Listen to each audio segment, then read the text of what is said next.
Oui, bonjour à tous. Donc, on va commencer cette conférence. On est en live sur le réseau YouTube pour pouvoir partager cette conférence.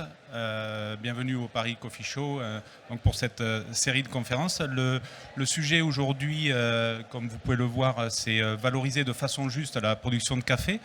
Pour cela, nous avons avec nous quatre intervenants. Je vais dire, par ordre, nous avons ici Madame Maud Nicolas, qui représente le World Coffee Research, donc spécialiste de ce qui est en génétique des variétés de café. Nous avons Madame Mei Du, qui représente ici la province du Yunnan. C'est entrepreneuse liée directement au café, qui a une importante expérience sur la valorisation des cafés autant de façon interne qu'externe. Nous avons ensuite Monsieur Souley Mfouren, qui représente ici la coopérative Terre Noun, avec son expérience également en valorisation du café du Cameroun. Et Monsieur Marcos Matos, qui représente ici CCafé, qui est la représentation syndicale, on va dire, des producteurs de café du Brésil. Il représente 97% de la production du Brésil à travers son organisation. Alors, avant de commencer, je voudrais qu'on fasse trois types de séquences en fait pour expliquer comment on peut valoriser de façon juste le café. Donc on va commencer à parler un petit peu d'abord de valeur ajoutée pour essayer de comprendre ce qu'est la valeur ajoutée. Ensuite, réfléchir sur la répartition de la valeur ajoutée. C'est la partie justement de l'équité. Quand on parle de justice, on parle d'équité, de décence, de dignité. Et ensuite, voir comment on peut favoriser la transparence dans la communication pour pouvoir communiquer sur toute la constitution en fait, de la valeur sur le long de la chaîne.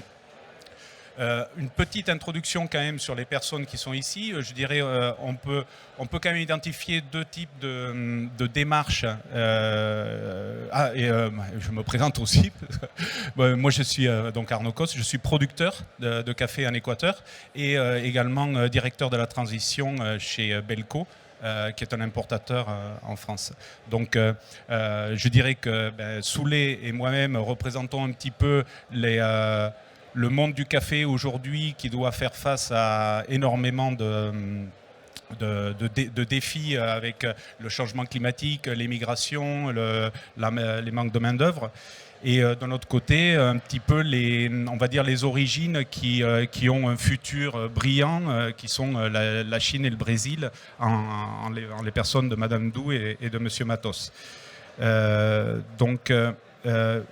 Globalement, qu'entend-on par valeur ajoutée? Alors la valeur ajoutée, si on veut prendre une définition qui soit facile à comprendre, en fait, on va dire que c'est mes ventes. Je déduis de mes ventes en fait le coût de mes intrants et le coût des services en général. Et ensuite, la valeur ajoutée, elle est répartie de quelle façon? Elle est répartie en trois voies. Le capital, donc les gens qui ont investi dans la plantation, le producteur, la société, la main-d'œuvre et la société à travers les impôts. Donc, elle est constituée, en fait, on va partir sur les prix. Plus le prix est haut, plus la valeur ajoutée est haute, évidemment. Les volumes, plus les volumes sont importants, c'est là où on va parler de productivité sur les pays qui ont pas mal de productivité. Et ensuite, comment on peut avoir un impact sur les coûts. Donc je vais poser une question à Madame Dou dans un premier temps. On va commencer par les prix. Et au niveau des prix, l'un des principaux défis est de valoriser de façon interne la production de café. Donc je vais laisser la parole à Madame Dou. May we consider local consumption as a booster for economic sustainability? And actually, Chinese coffee influenced by the future price strongly before. Normally, it's very low price for our coffee farmer because this kind of price decided by our yard. Normally, we only have 150 tons coffee each year, so it's very smaller combined with the global. So very smaller quantity means we don't have the rights can control our price. But we find some opportunity right now in China. We find a huge marketing demand from our customer in Chinese. The local customer demand give us very confident about our new price. So I think maybe Chinese coffee price will change more and more and quickly in the future. Okay, thank you. Maybe Mr. Matos, we can explain the price. Pardon, je parle français. Le prix également provient forcément du marché et de la gestion du marché. Et je peux poser une question donc, à Monsieur Matos sur la façon dont le Brésil appréhende un petit peu ce marché et le gère. Donc, how could the biggest producer like Brazil influence the market or the service fees? Does Brazil suffer the commodity market or control it? And do economic scales mean something to be competitive as a world origin? If you can explain basically the way to face the market for Brazil and the influence being the most important producer in the world. Thank you, Arnold. I think it's a very interesting question. Brazil, as you mentioned, the biggest producer, the biggest exporter, and the second, the world consumer.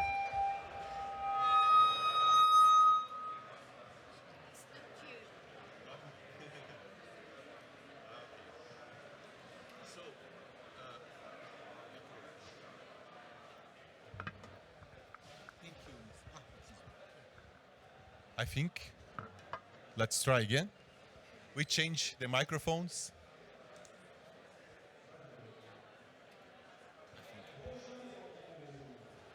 Hello, hello, hello.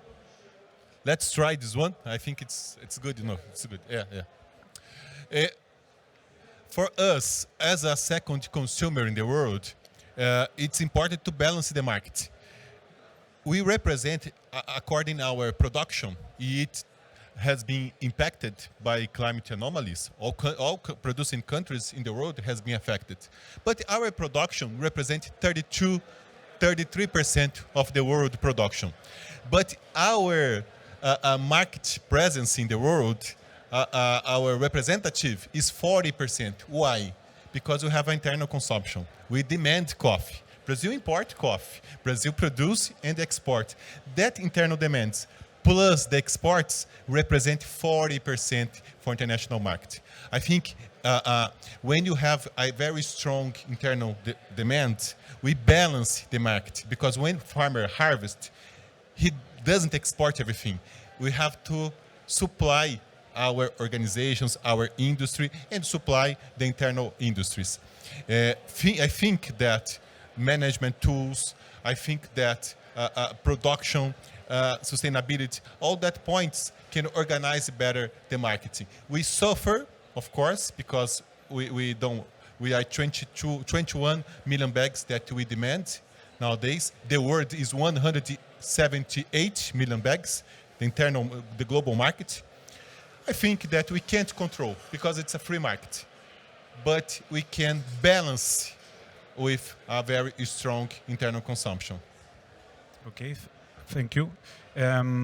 Ensuite, au niveau du prix, évidemment, là, c'est un peu sur la façon de gérer à la fois le marché interne et l'exportation et de peser un petit peu sur le marché. L'autre solution pour améliorer le prix, a priori, c'est la qualité et d'essayer et la qualité et la différenciation. Et là, je demanderai un peu l'expérience à Soulé, donc Monsieur Fouren, de nous expliquer un petit peu quelle a été la démarche dans le cas de la coopérative de Terre de Noun pour passer en à peine, je crois, 5 ans à 67% de plus de prix payés aux producteurs, aux membres de la coopérative. Oui, en fait, au Cameroun, on fait face à une crise de l'offre depuis bientôt 40 ans aujourd'hui. Et pour réagir sur le marché, on s'est adapté en améliorant la qualité de notre café. Parce que lorsqu'on est petit, sur un marché des gros, il faut viser les niches. Et la niche a un nom, café de spécialité. Donc, la qualité finale d'un café se détermine au cours de la post-récolte. Et pour avoir un bon café, il y a trois éléments qui rentrent en jeu. On a la géographie, on a les méthodes de transformation et on a le terroir. Et le principal élément où on peut agir, c'est les méthodes de transformation. Donc, on a essayé d'organiser, de former des paysans pour maîtriser toute la chaîne de la post-récolte. Parce que souvent, ce qu'on a constaté, en fait, les paysans ne savent pas qu'au cours de la période post-récolte, ils peuvent soit détériorer la valeur finale de leur café ou l'améliorer. Donc, ça passe d'abord par un changement de comportement. Le rapport qu'on a au produit aujourd'hui, nous, on travaille le produit, le café, pour le consommateur. On ne le travaille plus pour la personne qui viendra acheter le café dans le village. Parce que souvent, ils ne connaissent pas le produit. Donc, en se connectant directement avec les consommateurs du café, on a l'information du marché. Aujourd'hui, en France notamment et au Japon, qui sont nos principaux marchés, ils veulent de la qualité. Ils veulent des cafés qui plaisent. Et nous allons travailler depuis 2013 jusqu'en 2018 sur l'amélioration de la qualité. La récolte, il faut récolter les cafés avec plusieurs passages.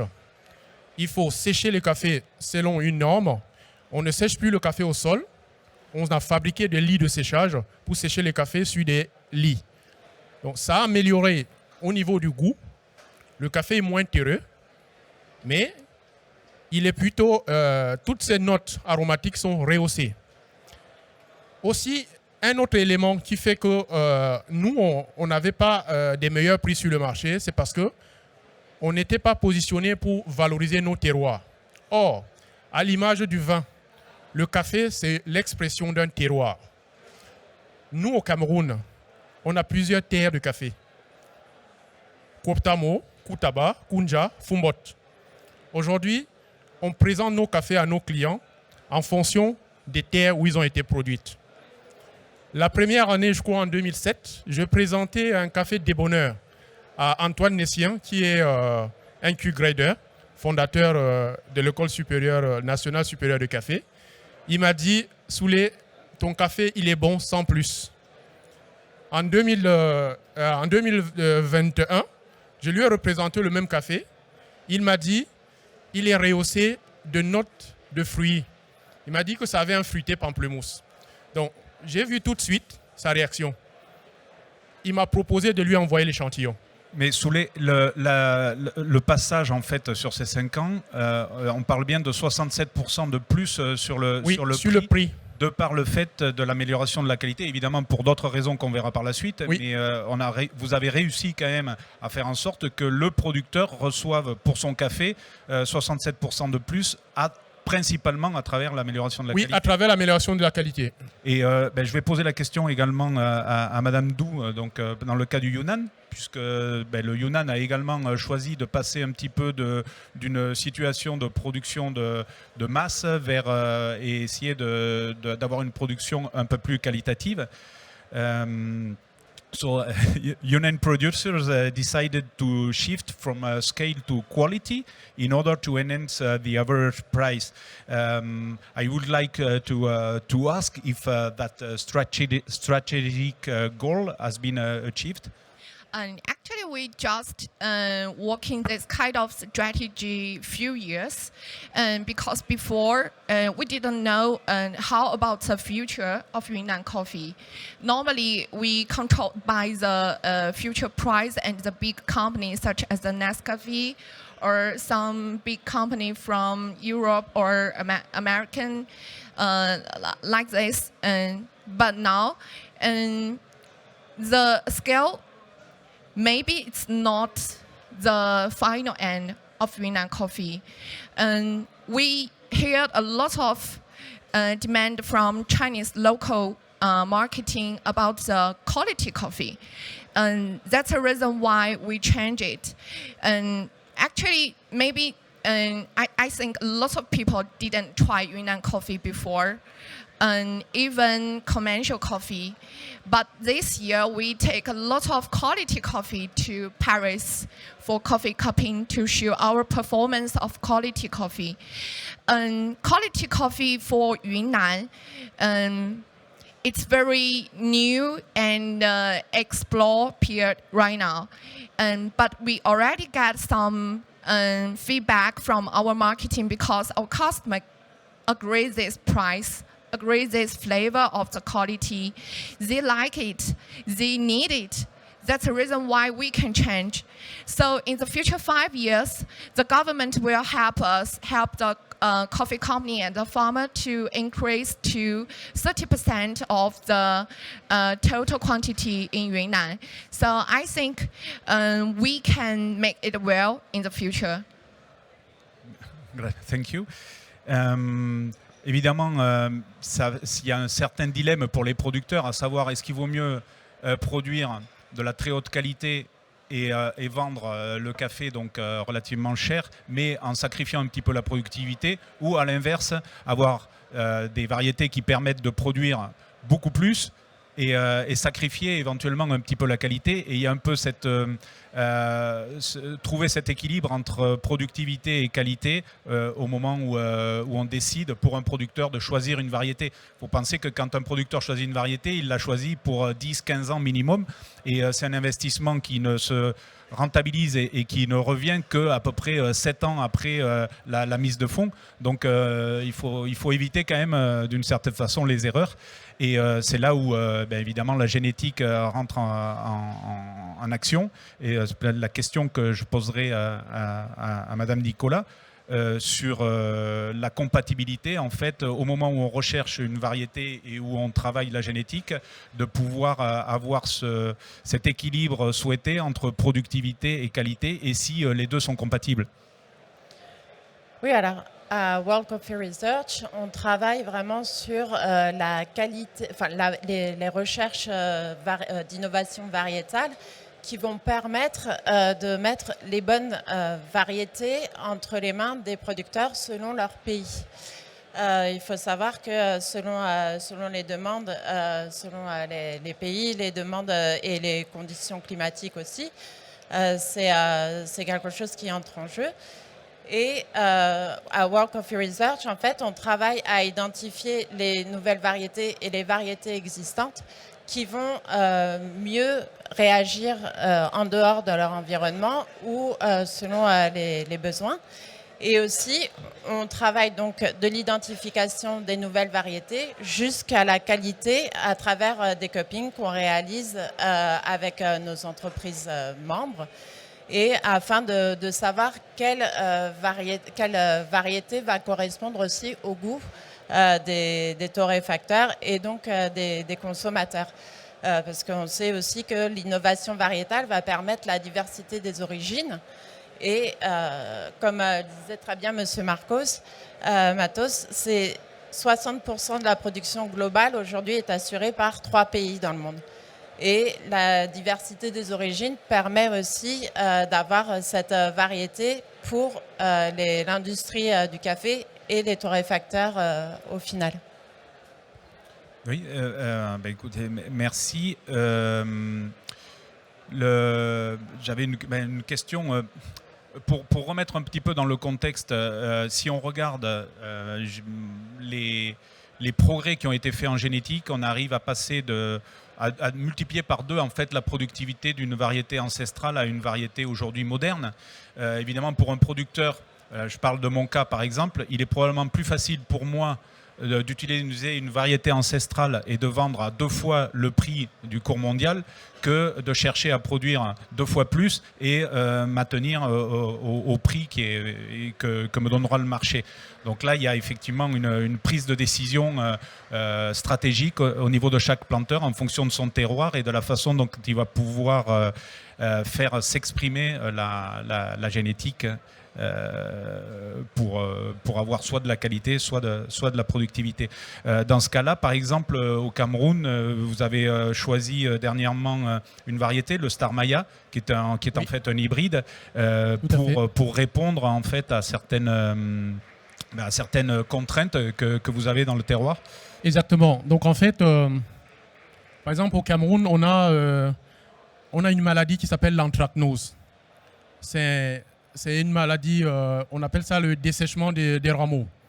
Donc, le CIRAD de Montpellier a introduit au Cameroun, à travers l'IRAD Cameroun, une nouvelle variété qui est adaptée à la culture de café sous ombrage. C'est la variété Star Maya. Et nous, au Cameroun, pour répondre à ce problème d'anthracnose, la solution, c'est de réintroduire le café dans son milieu naturel. Donc, la Star Maya, en fait, est une variété qui est adaptée à l'agroforesterie. Donc, en intégrant cette variété-là au Cameroun, on permet aux producteurs de relancer la production au travers de l'agroforesterie, ce qui va répondre à d'autres problématiques qui nous concernent. Par exemple, chez nous, dans les années 80, on savait qu'à partir du 15 mars, il va pleuvoir. Aujourd'hui, ce n'est plus le cas parce que la déforestation aidant, le dérèglement climatique est de plus en plus visible. Et des nouvelles variétés comme ça nous permettent de répondre en s'adaptant. Mais il ne faut pas aussi oublier que nous, on a nos pratiques ancestrales à préserver. Et ce qu'on appelle la tradition, ce sont les habitudes qu'on a répétées des siècles et des siècles. Et les variétés de café qu'on a au Cameroun, comme le Java et le Typica, ce sont des variétés qui sont là depuis longtemps. Donc aussi, on essaye de voir comment ces variétés-là, parce qu'ils sont là depuis, ils se sont adaptés à nos modes de culture et va nous accompagner dans la préservation de nos pratiques ancestrales. Parce que lorsqu'on parle de l'agroécologie, on est beaucoup plus enclin à faire de l'agroécologie, c'est-à-dire une agriculture moins gourmande en fertilisants chimiques. On doit aussi faire attention à préserver les variétés anciennes, parce que ces variétés-là sont adaptées à nos modes de culture qui sont moins agressives sur l'environnement.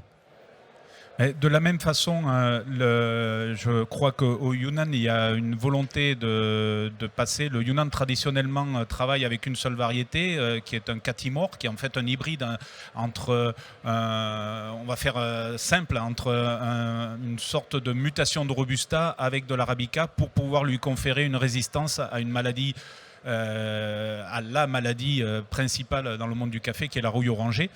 Et donc c'est la variété qui a été choisie historiquement au Yunnan, et aujourd'hui il y a une volonté de changer ces variétés.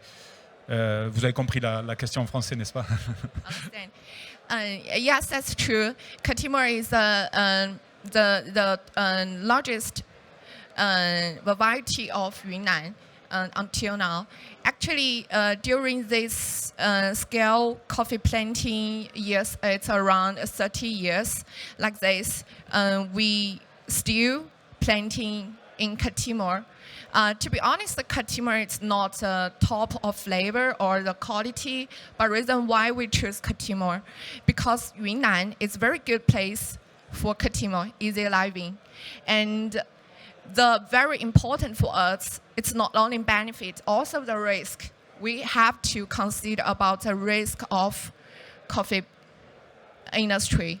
So Katimor give us very good result about the a resident, like we don't have a lot of problem of the distance or something terrible problem.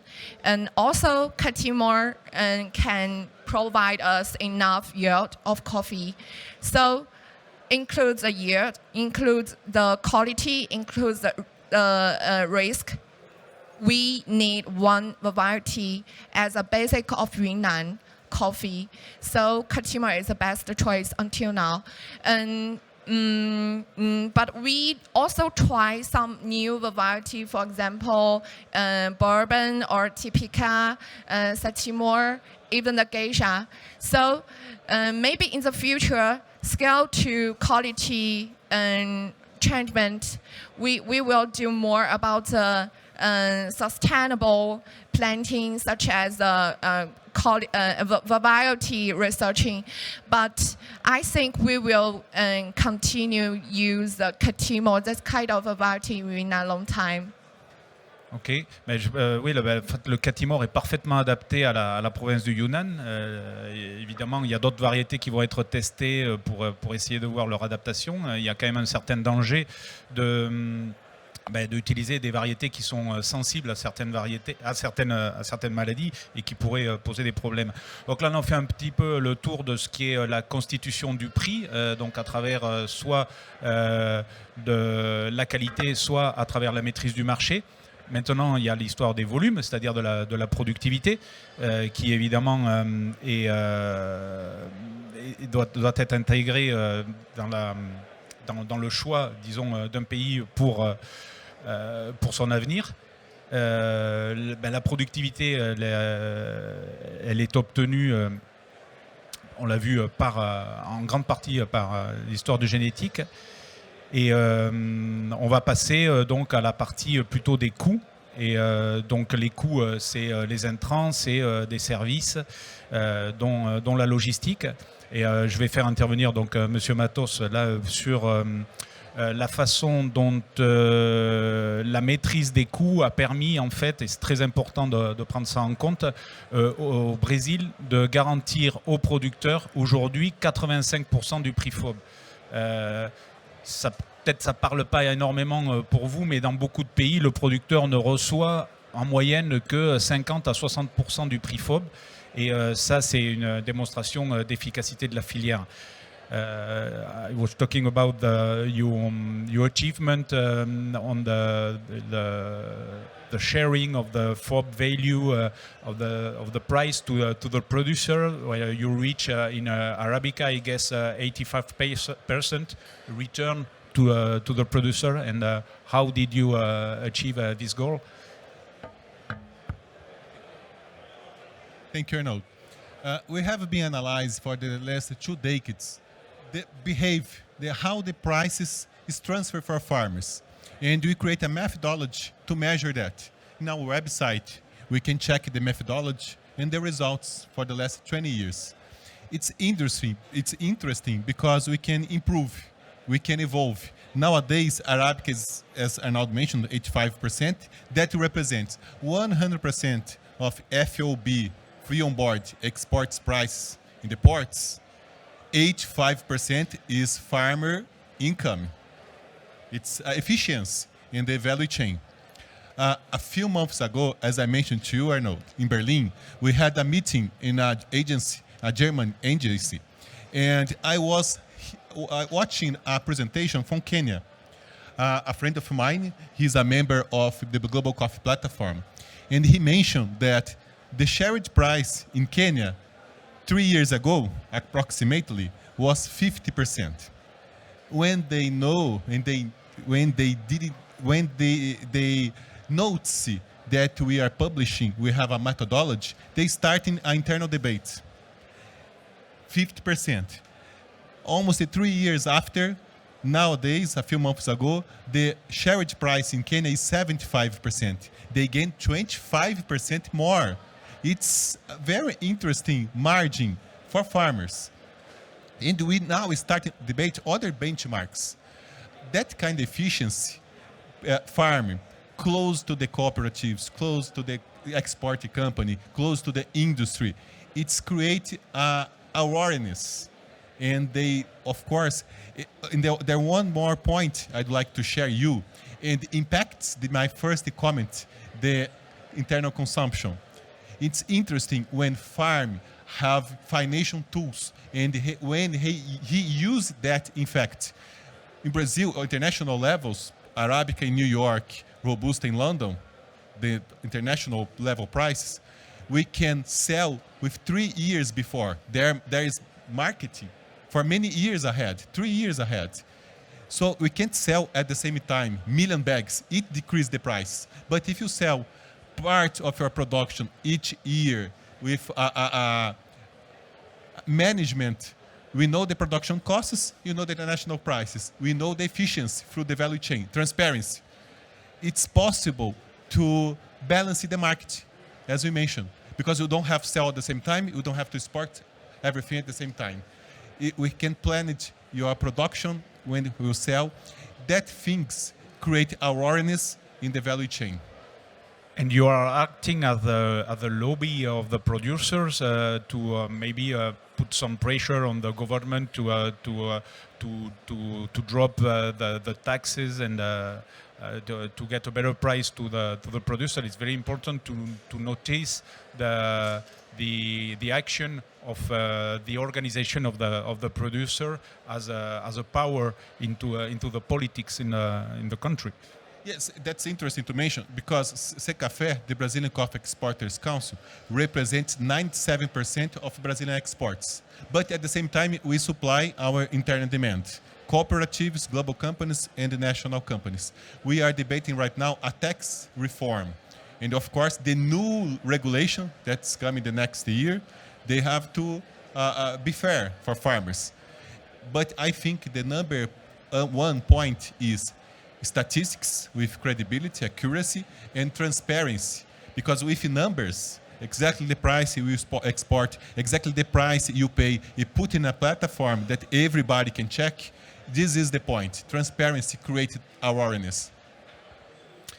Oui, il faut considérer aussi, j'ai oublié peut-être de le mentionner au début, mais au Brésil, sur les dernières années, on a une réduction de la surface cultivée et une augmentation de la production. Donc on a réussi véritablement à trouver un équilibre entre productivité et rentabilité en fait de la culture du café. Quand on parle des coûts, évidemment, le coût des intrants, il est directement lié à la sensibilité des caféiers à certaines maladies. Et donc, d'une certaine façon, je voudrais poser la question à Madame Nicolas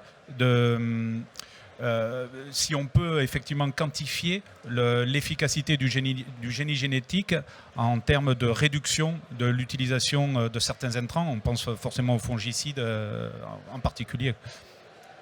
Alors aujourd'hui, c'est difficile de quantifier, enfin de donner un chiffre sur l'utilisation des fongicides à travers le monde.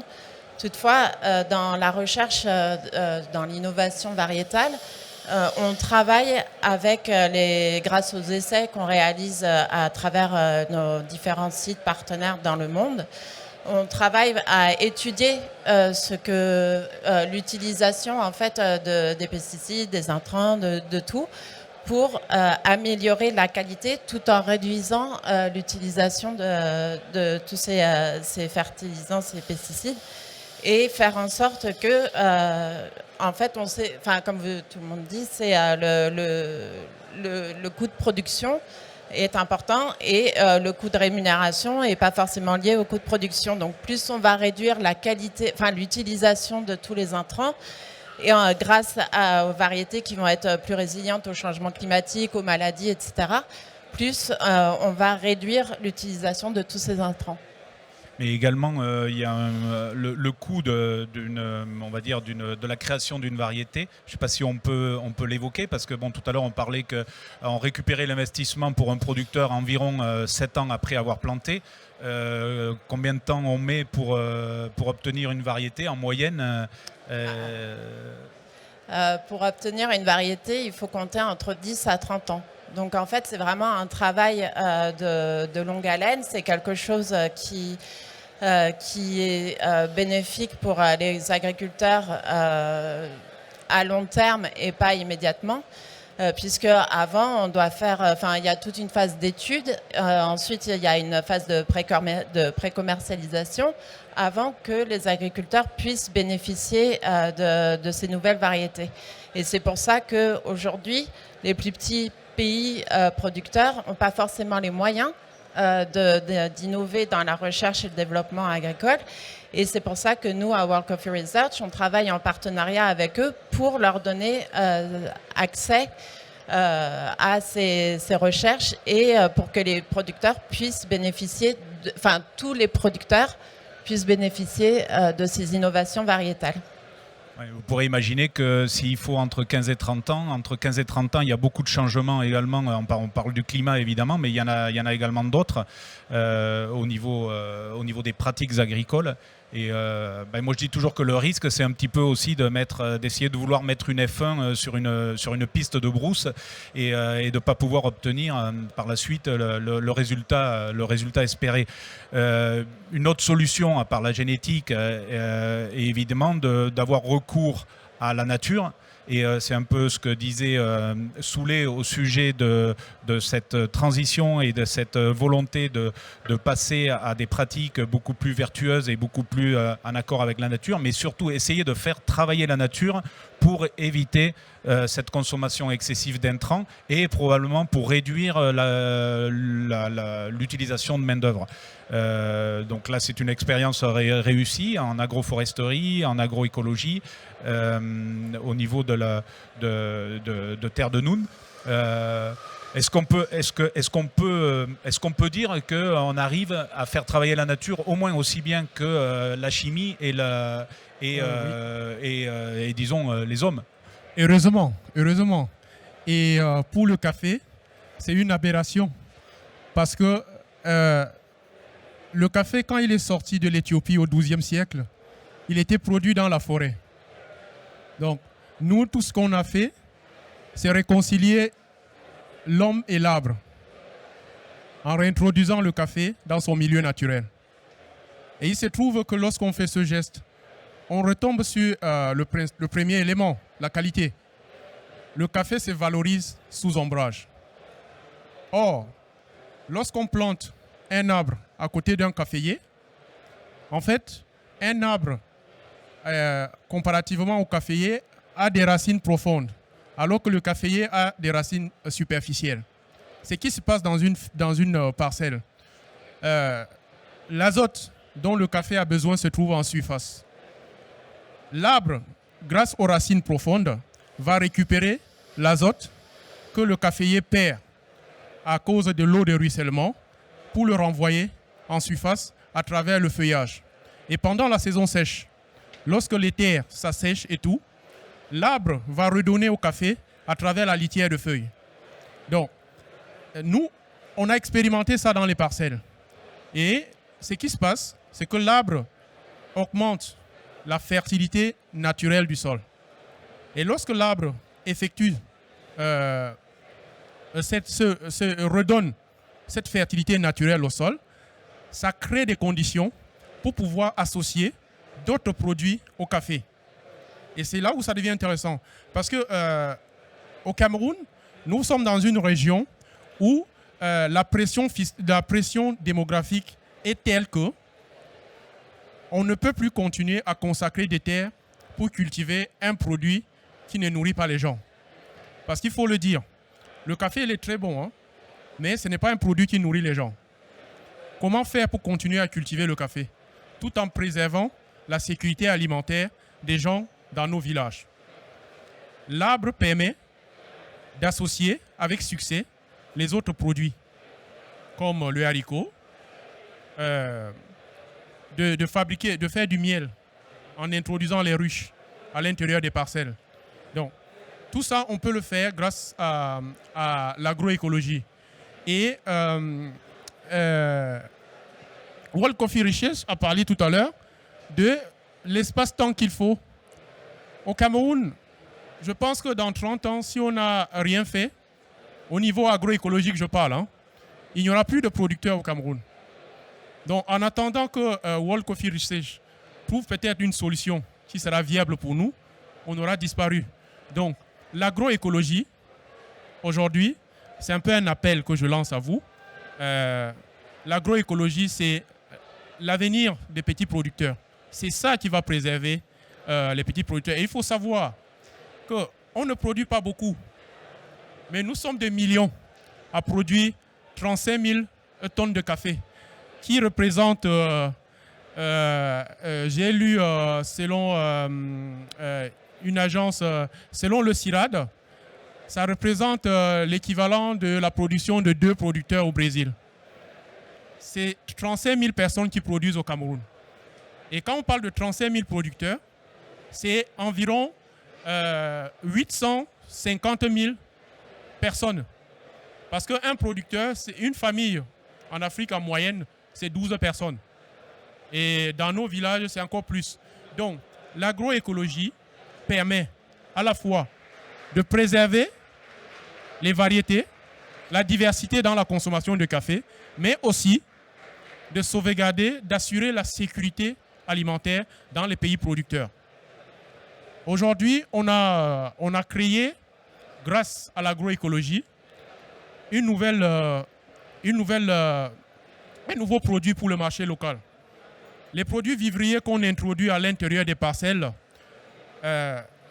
les familles paysannes peuvent se nourrir directement sans avoir recours à l'achat de produits vivriers sur le marché local.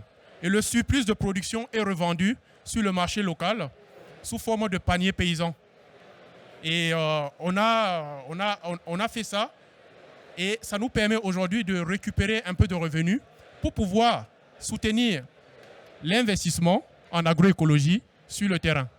Oui, et là, évidemment, quand on parle de valorisation, il y a également sur une plantation de café tout ce qui est coproduit et sous-produit, et la valorisation et le recyclage de ces produits. Je ne sais pas si, Madame Dou, vous voulez intervenir sur cette utilisation des sous-produits, des coproduits et du recyclage dans votre expérience.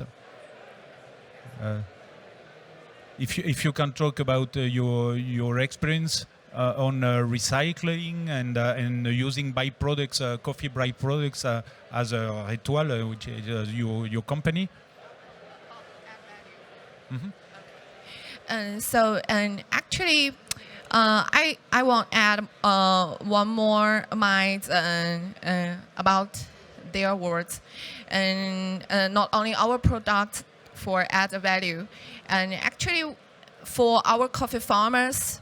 Right now, we already going one special way because our origin, for example, our farmer, they try to learn more about how to plant coffee and process coffee. I think it's very important because the education background of them stronger than before. That means we can get a bad quality coffee before.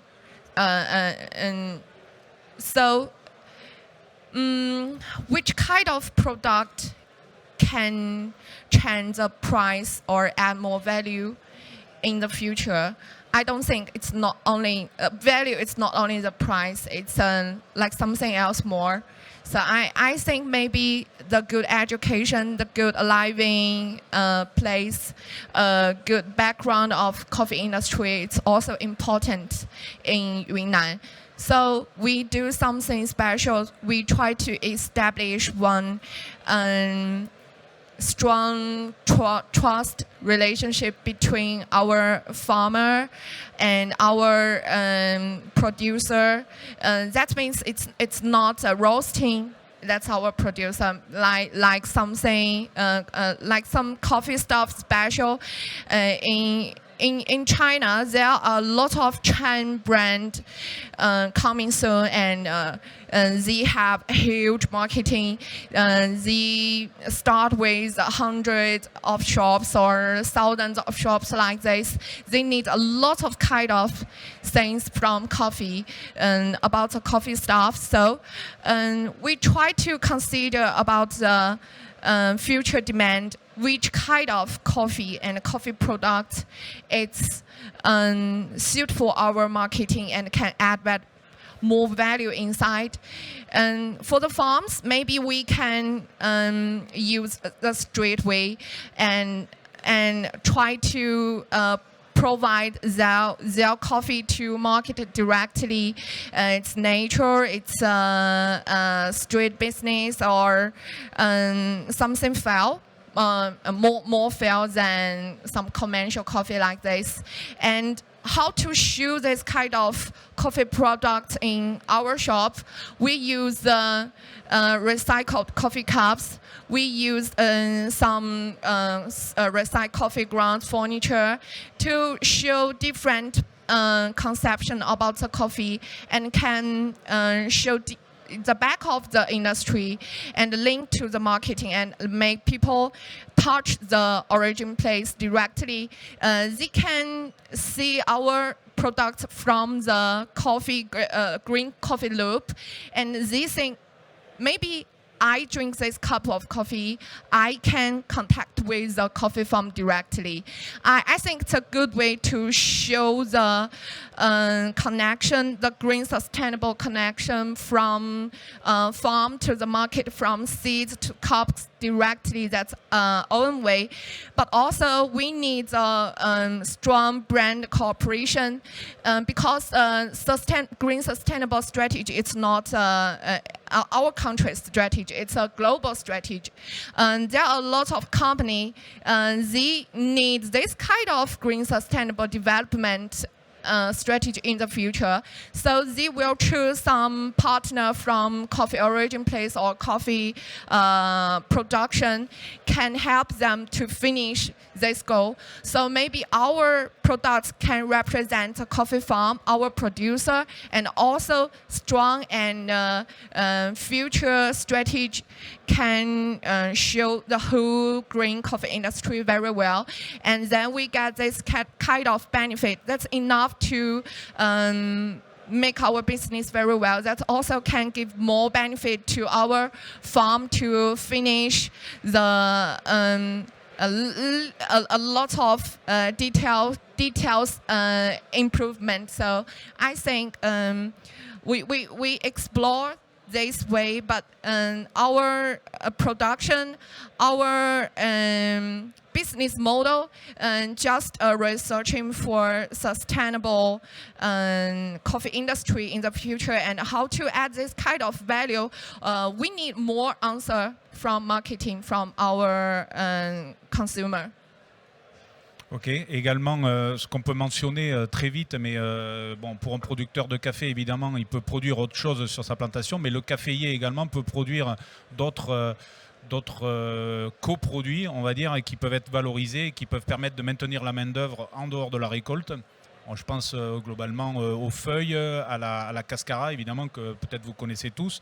Le miel, il y a tout un tas de coproduits qui peuvent permettre de valoriser encore plus la production de café, en fait, en ayant un apport supplémentaire.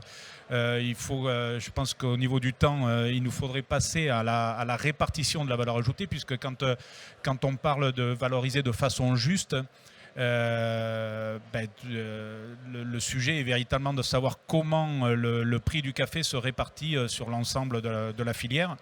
Faut prendre en considération que si vous faites le calcul assez rapide du prix d'une tasse de café dans un bar ou dans un coffee shop, quelle est la part de la matière première que l'on retrouve dans la tasse? Globalement, un expresso, c'est 8 grammes, on va dire. On se retrouve à peu près aujourd'hui avec le cours du marché, et même ça doit être un peu inférieur, entre 3 et 4 centimes de matière première dans une tasse de café.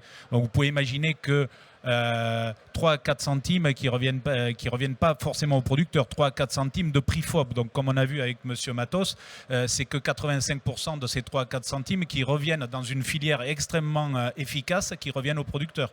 Donc on va dire à la fin 1 à 2 centimes d'une tasse de café revient au producteur. Tout le reste, c'est la filière qui se charge. Donc globalement, l'idée, c'est d'essayer de comprendre un peu mieux et de voir si cette création de valeur est relativement bien répartie.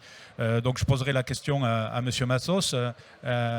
the question is add value fairly distributed along the whole chain, the supply chain?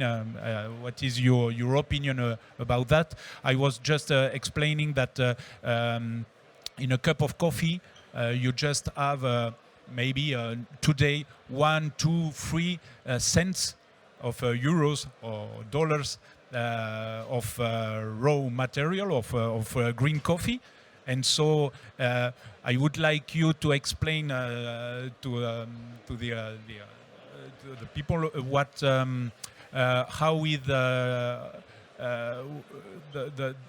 value, where is the value created along the supply chain, and if one of the actor is not getting too much comparing to the other actors of the chain value.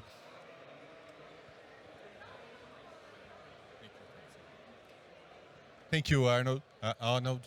To explain that, I will say a very recently article that we published that show important information with official data. The Human Development Index. Do you know all countries publish Human Development Index that measures income, life expectancy, and education?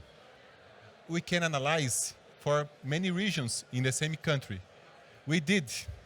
When you analyze that index for coffee producing regions, the index is better.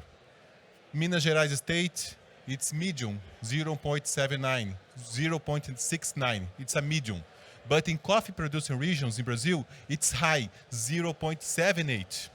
In Espírito Santo state, the second, the biggest producer, the same correlation. Where coffee is presented, the Human Development Index is better. Change the level. What it means? Coffee is related to human progress, not just for farmers, for employees, for society, because that correlation. Nowadays in Brazil, there are 3 million people working in the value chain. Industry, family agricultures, entrepreneurs, the trade flow, 3 million people. It's a lot. And when we start, so I don't know if everybody knows, in Brazil there are 35 producing regions. When they think about Brazil, they think about big farmers, but it's not the truth. There's just one region that produces 10% less, it's flat. All of the others, 34 producing regions, it's mountain, small farmers. There are 265,000 farmers. 78% access rural credit, focus on family agriculture. So that's the reality, Brazil. It's diversity. It's not one kind, it's diversity. Mechanization, it's part of the process, but it's not totally. It's just part of harvest in some regions, semi-mechanized process in other regions, and it creates more qualified jobs because you change the profile. You have to create capacity building programs to attend new tractors, GPS, geolocation, bio-inputs. Brazil is the biggest producer of bio-inputs in the world. We are so proud of that. And related to the previous comments here, I do believe that coffee is one of the most sustainable agriculture products in the world. When we talk about coffee, we have to think about environment services, not pollution. Because I disagree, my friend, totally respect, not polluted. Actually, we are eligible to create carbon credits because it's a pre-feasibility project was approved. We proved based on science that coffee is carbon negative, more sequestration than emissions. We have to protect farms for each rural property. A percentage is forest preservation, 20%, 35%, and 8% depends on the biome. So a lot of trees in each farm. And bioinputs, biological control, we are evolving a lot in the ESG agenda. So you have to relate the coffee to ESG agenda and environmental service. How to create more financial support, rural credit in a green bonds concept, sustainability linked bonds, because farmers, they have been investing a lot in that agenda, in sustainability. I think that agenda, in the moment that we are living, and it's so true, it's so concrete. We have to create more value based on environmental service, based on human progress, and create more value in the chain of custody. Oui, la grosse difficulté, en fait, c'est de pouvoir communiquer sur tout ce qui est fait en amont de la filière pour essayer de valoriser et faire comprendre, en fait, en aval de la filière ce qui est fait. Et en l'occurrence, peut-être un jour arriver à créer un certain modèle et en particulier, par exemple, à valoriser des services environnementaux parce que, comme vient de le dire Marcos, le café également fournit des services environnementaux, que ce soit au niveau de la réduction de l'érosion, de la captation de carbone, une série de services environnementaux qui ne sont pas forcément valorisés ou que les gens ne comprennent pas qui sont directement produits.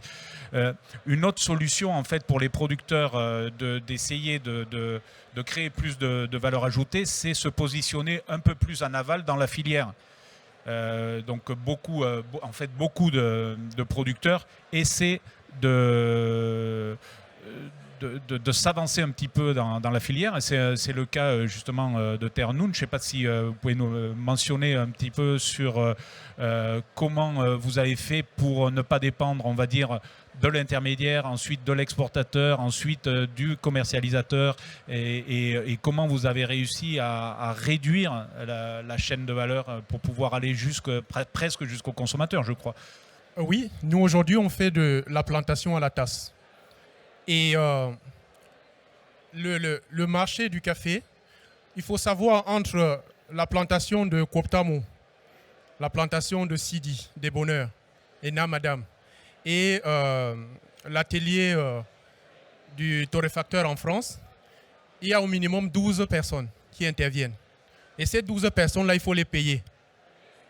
Donc, à prix égal.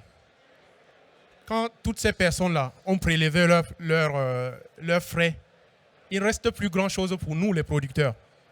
Donc, le premier élément qu'on a fait, on a créé notre propre circuit privé entre le village et les torréfactions. On travaille directement avec les torréfacteurs. Donc, le fait d'éliminer tous ces intermédiaires-là, ça augmente mécaniquement le revenu du producteur, avant même qu'on ne parle de la qualité.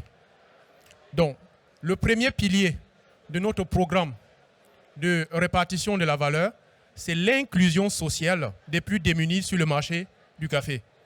Parce qu'on parle depuis du prix du café. J'ai envie de poser la question à Arnaud, le prix de quel café? Parce qu'en fait, chez nous, quand on parle de café, c'est la parche en fait. Donc quand on arrive au village et on dit combien tu as vendu le café? Il va dire j'ai vendu le café cette année à 2000 francs CFA. On parle du kilogramme de parche. Et ce prix-là, c'est hypothétique.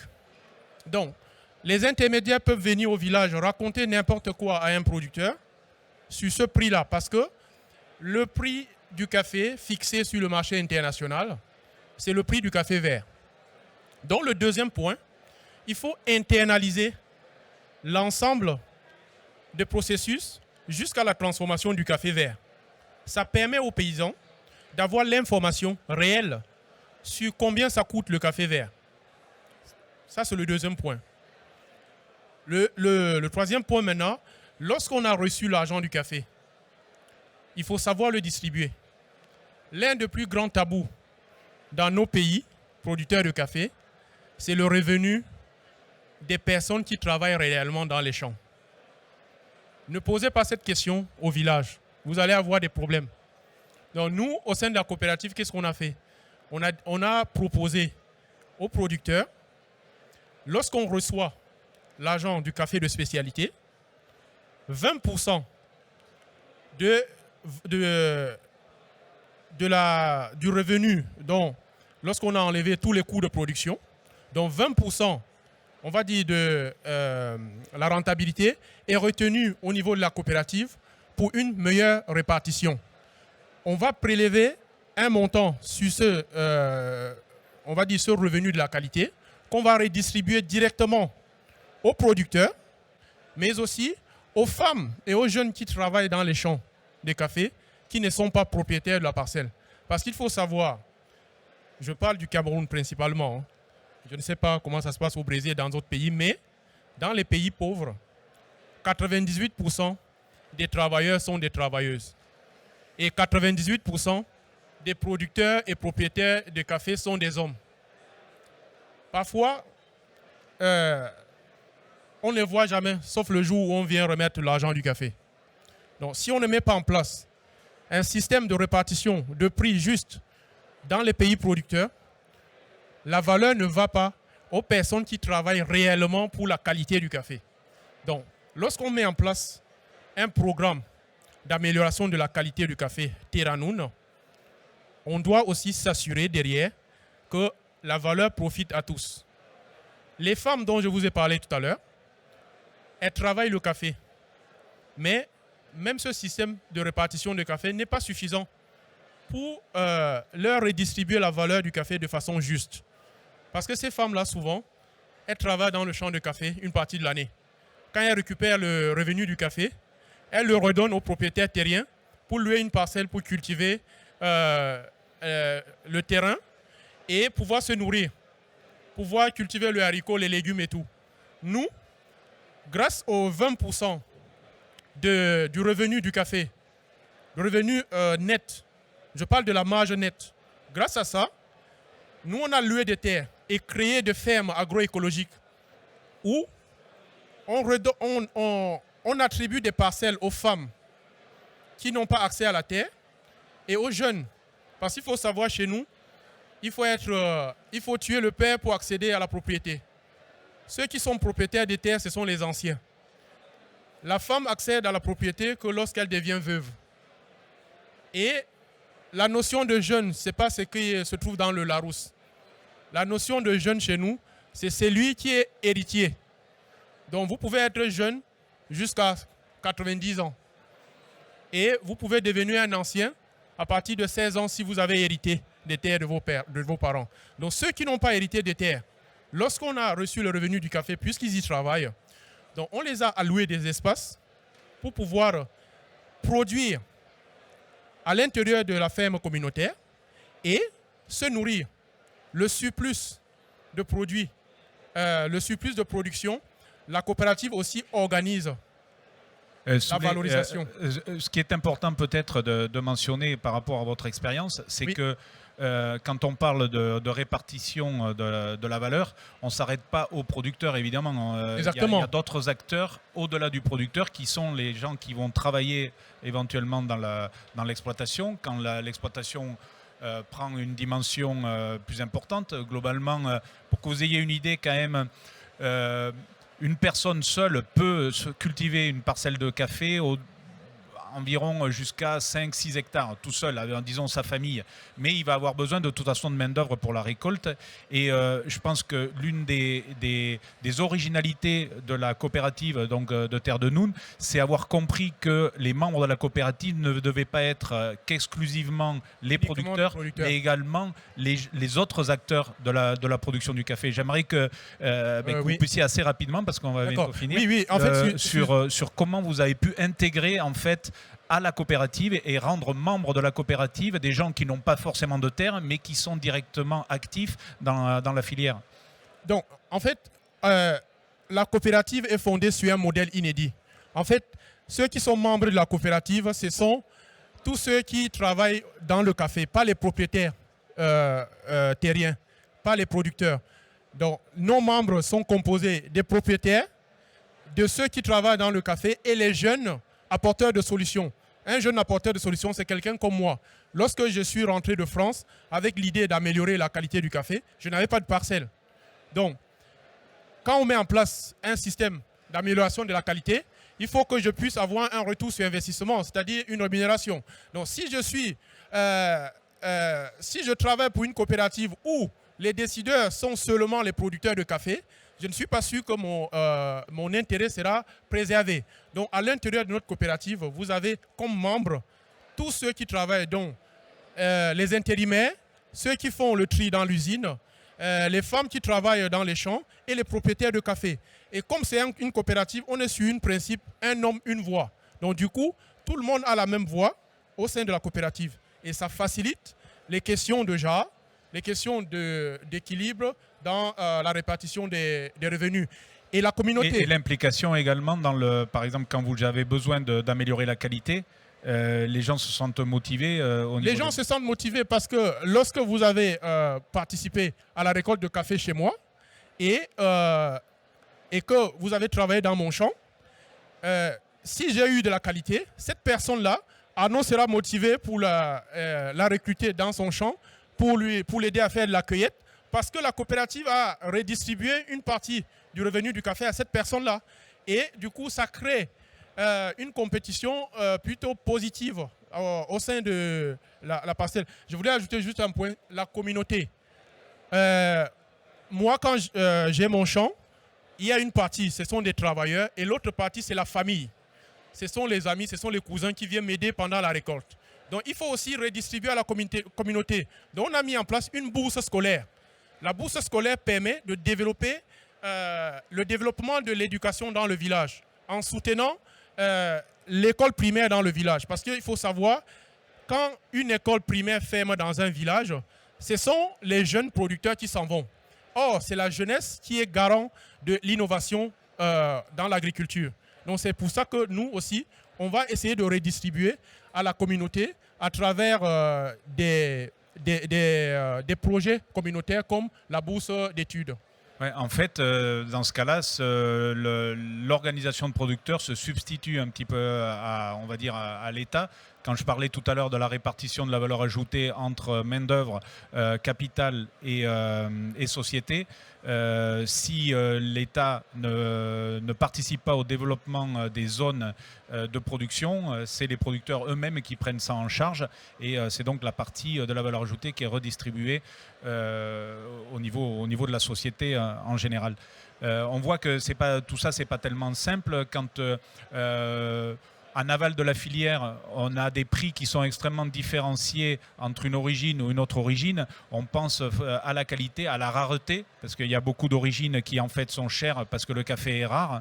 Et il y a un effet offre-demande. Mais je dirais un peu comme dernier message de réfléchir en tant que, si parmi vous il y a des torréfacteurs ou des acheteurs de café, de réfléchir en fait au-delà du prix qui est payé aux producteurs. Qu'est-ce qui est fait après derrière par exemple, moi dans mon cas, je suis producteur en Équateur, c'est une économie dollarisée.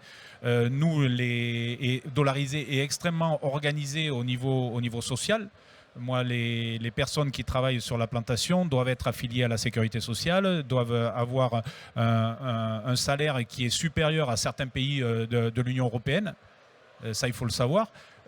Ensuite, ils ont un 13e mois, un 14e mois. On essaie de fournir des accès à des services de base. Tous les producteurs ne font pas ça. Donc, globalement, c'est pas parce que le prix de mon café est plus élevé que nécessairement je m'enrichis au détriment, on va dire, du consommateur de café. Cette valeur, elle est répartie, évidemment, le producteur, le capital, l'argent que j'ai dû mettre au mois pour monter la plantation, le rentabiliser, mais également est réparti sur les travailleurs et sur la société à travers les impôts. Alors, je ne sais pas si quelqu'un a des questions, parce qu'on a très peu de temps encore, on doit avoir 5 minutes. Si quelqu'un veut poser une question et à qui s'adresser, oui, Henri.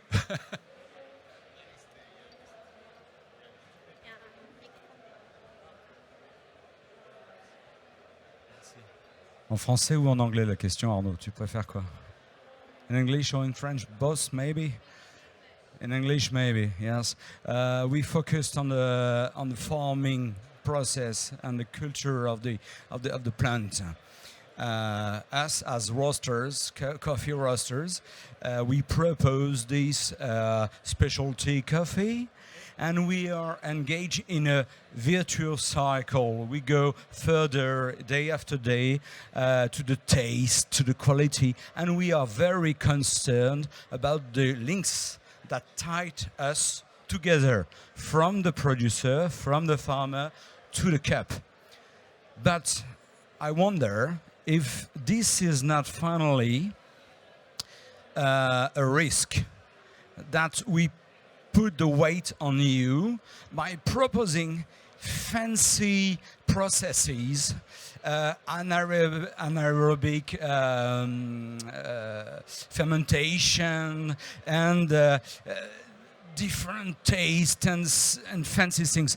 Because, as you said, tradition is a long-term knowledge, and if we push too much and too stronger and too fast, you to move from what you know, what you maintain when what you very know, then isn't it finally a possibility for the specialty coffee to put a too heavy load on your shoulders? Who wants to answer? C'est à moi ou à Marcos? Mais donc, moi je pense que le café de spécialité, comme son nom indique, c'est le café. Ce n'est pas un café de spécialiste, mais c'est un café où il y a un certain respect, un certain cercle vertueux. Nous, on propose d'améliorer la qualité du café en tenant compte de nos propres valeurs culturelles. Donc nous, on va proposer un café de spécialité qui a des notes de fruits secs, des notes de cacao comme le Sidi, les notes de fruits, en améliorant les techniques ancestrales qu'on a. On produit du café de spécialité noté 83 sur 100, 84 sur 100, avec le semi-wash, qui est une méthode de transformation de café adaptée à nos régions. On habite les montagnes où il n'y a pas assez d'eau. On ne peut pas faire du full wash. Donc on va essayer de se connecter avec le torréfacteur de café et plusieurs allers-retours avec le torréfacteur pour trouver le bon équilibre pour lui envoyer un café qui préserve ses notes de cacao depuis Bangkok jusqu'à votre torréfaction, par exemple. Voilà. Oui, mais Souley, l'idée, je vais poser la question également à Monsieur Matos. Do you think the fancy processes, because it's the question, is a way to add value, maybe for some coffee which can't be considered as specialty ones, and it's a way to create value, or it's a way to complicate the chain and the production? I'll try to respond, but very interesting question. I'm reflecting myself, but I think we are evolving in many directions. What you said, it's our history, right? I think nowadays we are improving our communication and you are interacting more. I'll give you an example. The indication geographics and denomination of oranges are creating more culture, are creating more awareness, and they are receiving more people abroad to taste, to communicate, to try something new, to respect cultural families' history. And nowadays, I think there's a good environment to taste new terroirs. In Brazil, it's common, all of that procedures that we mentioned, with the new generations, they are testing. But actually, you have a sustainable one. It's the natural coffees. Do you have tasted excellent coffees from natural process? Because the harvest system, the environmental conditions, the sunlight, it's a very sustainable. You don't spend energy. The sun is providing energy. And I tasted excellent coffees. But of course, it's main variables together. The variety, the bio inputs, all the techniques for natural coffees. But I think evolving the direction of communication, interacting more, evolving the geographic denominations that put value in the qualities. Nowadays, it's very interesting to share. I was checking a study that they can detect the DNA of coffee for each region. If you put a coffee, I know it's Cerrado Mineiro, it's south of Minas, because the trait of coffee it's perfect because it's a full traceability. Full traceability through the regulation in the European Union, of course, it's evolving a lot. I have to know who is the farm. I have to know without deforestation, respect human rights. But more than that, the DNA of coffee, you know if it's right because you know how to compare regions around the world. There is technology for that. I think we are evolving a lot. In a few years, we will have that conversations with a lot of more topics to debate. Okay, thank you. Maybe you want to add something? I really like this question, and I would like to answer because for us, I think Roastery is a very good partner for quality coffee, the main specialty coffee development. Normally, we will receive the requirement about something special flavor or some special process ones. Maybe for the traditional coffee origin place, do something special, it's hard. But that's the situation right now in Yunnan. We try to do something new, and we try some special process. And our farmer already gets a benefit from this process more and well than before. So I can give you an example. Commercial coffee from Yunnan to Europe, we only can keep the future price, and depends on the year, the time. But if we do some special process coffee, for example, double fermentation, we already have the buyer in Europe, or some semi-washed coffee or some honey processed coffee, we keep the clean cup, some nice flavor, nutty, fruity, and clean, balanced like this, good body. The buyer like it and willing buy it, and they can give us double or triple price than normal conventional washed coffee. So that's a way for Yunnan. I think, I don't know exactly in Brazil or your countries, but in Yunnan, I think that's our new future. If we do more researching and works in our process way, we can get a good benefit and a good result from our coffee. Normally, we can change the customer planting right now quickly, 10 years, 5 years, we change it totally. Instead of in geisha, and we sell very cheap and very nice geisha to you. You can imagine, but we don't have the magic. We can do it, but we can improve our process to increase our process, our price.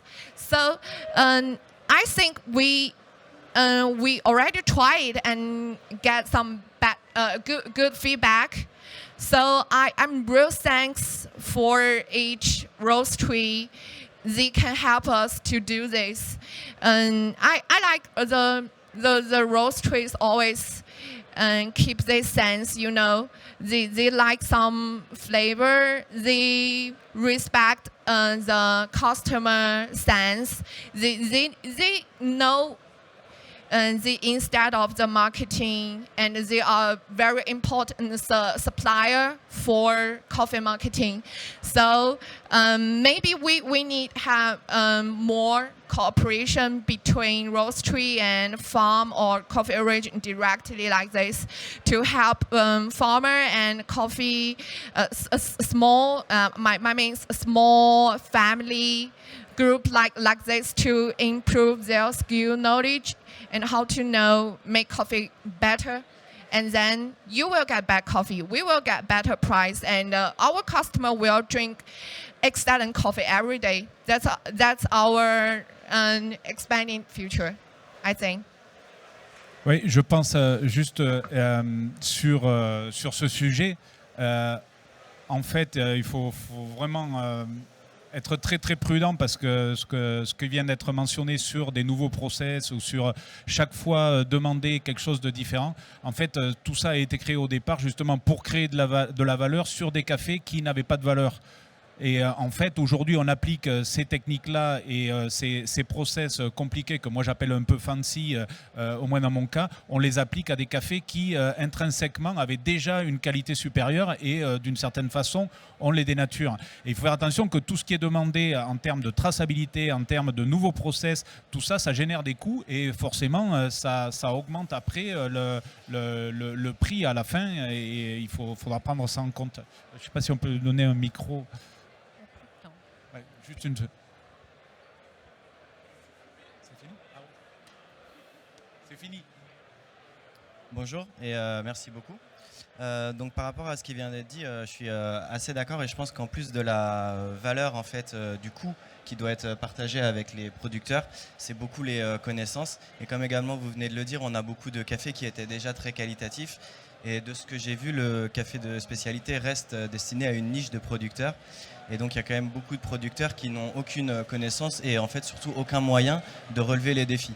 Donc quand on parle de choisir les semences, les variétés, les volumes, ils n'ont aucun biais là-dessus. C'est-à-dire qu'on vient leur acheter, Souley a parlé du café vert, il y en a on leur achète les cerises rouges.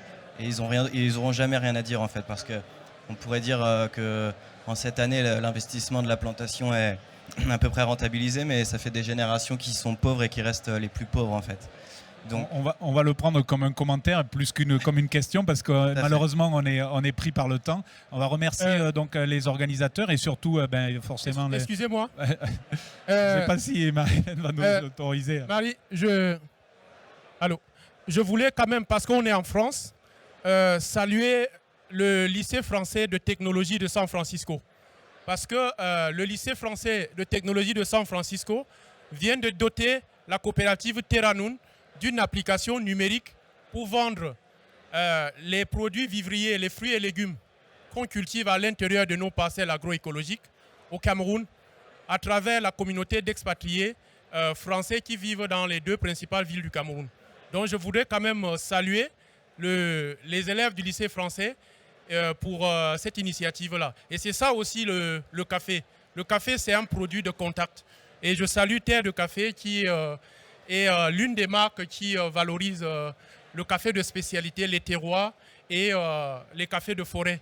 Donc je tenais à le saluer et saluer aussi la coopération Cameroun-France. Voilà. Ok, merci également à vous pour avoir assisté.